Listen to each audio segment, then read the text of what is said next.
Kautsky. Los intelectuales y los trabajadores. 1903. Parte del mismo problema que una vez más preocupa tan intensamente nuestra atención es el antagonismo entre los intelectuales y el proletariado. Mis colegas se indignarán en su mayor parte por mi admisión de este antagonismo.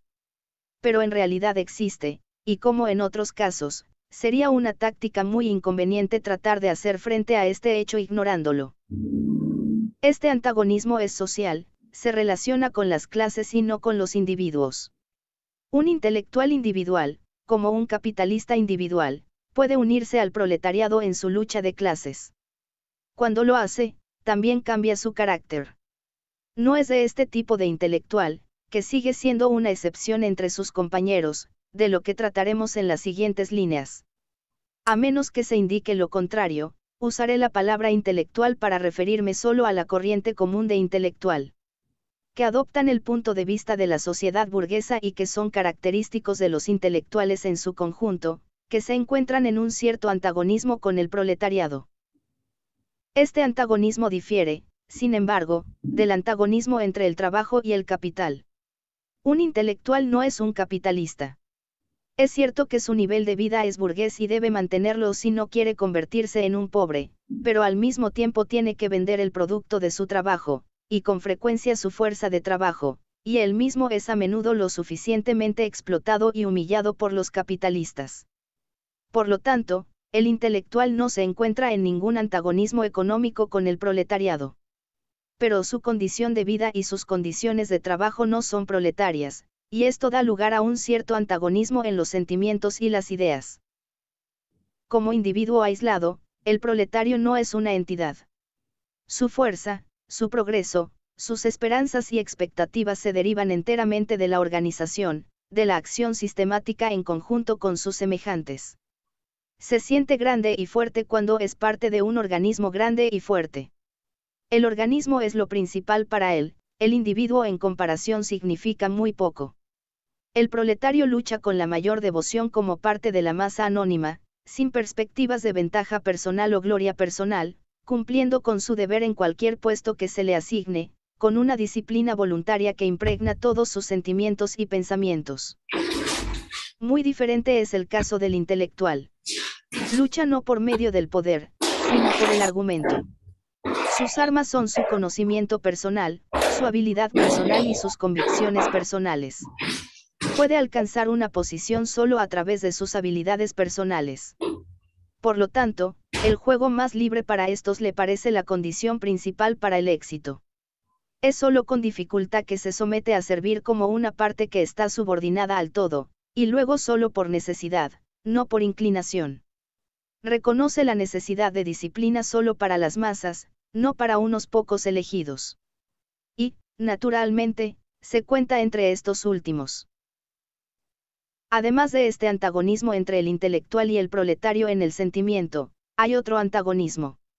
El intelectual, armado con la educación general de nuestro tiempo, se concibe a sí mismo como muy superior al proletario.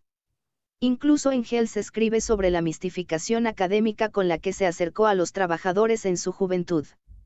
Al intelectual le resulta muy fácil pasar por alto en el proletario a su igual como compañero de combate, a cuyo lado en el combate debe ocupar su lugar. En cambio, ve en el proletario el bajo nivel de desarrollo intelectual de este último, que es tarea del intelectual plantear. No ve en el obrero a un camarada sino a un alumno. El intelectual se aferra al aforismo de Lassalle sobre el vínculo entre la ciencia y el proletariado, un vínculo que elevará a la sociedad a un plano superior.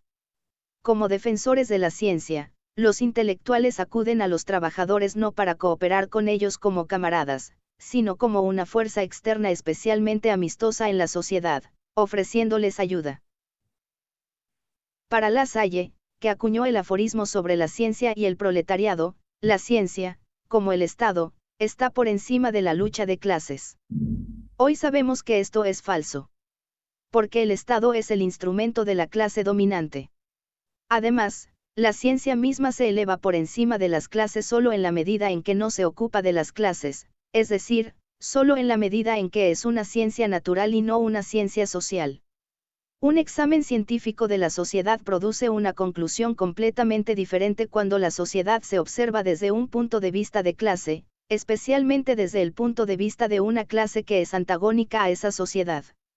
Cuando se trae al proletariado desde la clase capitalista, la ciencia se adapta invariablemente para satisfacer los intereses capitalistas. Lo que el proletariado necesita es una comprensión científica de su propia posición en la sociedad. Ese tipo de ciencia que un trabajador no puede obtener de la manera oficial y socialmente aprobada. El propio proletario debe desarrollar su propia teoría.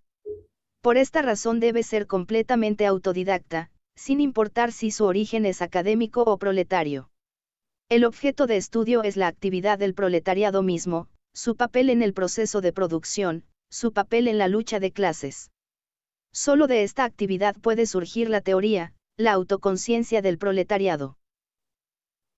Por lo tanto, la alianza de la ciencia con el trabajo y su objetivo de salvar a la humanidad, no debe entenderse en el sentido en que los académicos transmiten al pueblo el conocimiento que adquieren en el aula burguesa, sino más bien en este sentido de que cada uno de nuestros compañeros de lucha, académicos y proletarios por igual, que son capaces de participar en la actividad proletaria, utilizar la lucha común o al menos investigarla, con el fin de extraer nuevos conocimientos científicos, que a su vez puedan ser fructíferos para una mayor actividad proletaria. Puesto que así es como está el asunto, es imposible concebir que la ciencia se transmita al proletariado o que una alianza entre ellos como dos potencias independientes. Esa ciencia, que puede contribuir a la emancipación del proletariado, solo puede ser desarrollada por el proletariado y a través de él. Lo que los liberales traen de los círculos científicos burgueses no puede servir para acelerar la lucha por la emancipación, sino a menudo solo para retrasarla. Las observaciones que siguen son a modo de digresión de nuestro tema principal. Pero hoy, cuando la cuestión de los intelectuales es de tan extrema importancia, la digresión no carece quizás de valor. La filosofía de Nietzsche con su culto a superhombre para quien el cumplimiento de su propia individualidad lo es todo y la subordinación del individuo a un gran fin social es tan vulgar como despreciable, esta filosofía es la verdadera filosofía del intelectual, y lo hace totalmente incapaz de participar en la lucha de clases del proletariado. Junto a Nietzsche, el portavoz más destacado de una filosofía basada en los sentimientos del intelectual es Ibsen. Su doctor Stockman, un enemigo del pueblo, no es un socialista, como muchos creen, sino más bien el tipo de intelectual que está obligado a entrar en conflicto con el movimiento proletario, y con cualquier movimiento popular en general, tan pronto como intenta trabajar dentro de él. Porque la base del movimiento proletario, como de todo movimiento democrático, es el respeto a la mayoría de los semejantes. Un intelectual típico a la Stockman considera una mayoría compacta como un monstruo que debe ser derrocado. A partir de la diferencia de sentimiento entre el proletario y el intelectual, que hemos señalado anteriormente, puede surgir fácilmente un conflicto entre el intelectual y el partido cuando el intelectual se une a él. Eso se mantiene igualmente incluso si su afiliación al partido no da lugar a ninguna dificultad económica para el intelectual, y aunque su comprensión teórica del movimiento puede ser adecuada. No solo los peores elementos, sino a menudo hombres de carácter espléndido y dedicados a sus convicciones han sufrido por este motivo un naufragio en el partido. Es por eso que cada intelectual debe examinarse a sí mismo a conciencia, antes de unirse al partido. Y es por eso que el partido debe examinarlo para ver si puede integrarse en la lucha de clases del proletariado, y sumergirse en ella como un simple soldado, sin sentirse coaccionado u oprimido. Quien sea capaz de esto puede contribuir con valiosos servicios al proletariado de acuerdo con sus talentos, y obtener una gran satisfacción de su actividad partidaria. Quien es incapaz puede esperar grandes fricciones, decepciones, conflictos, que no son de ventaja ni para él ni para el partido.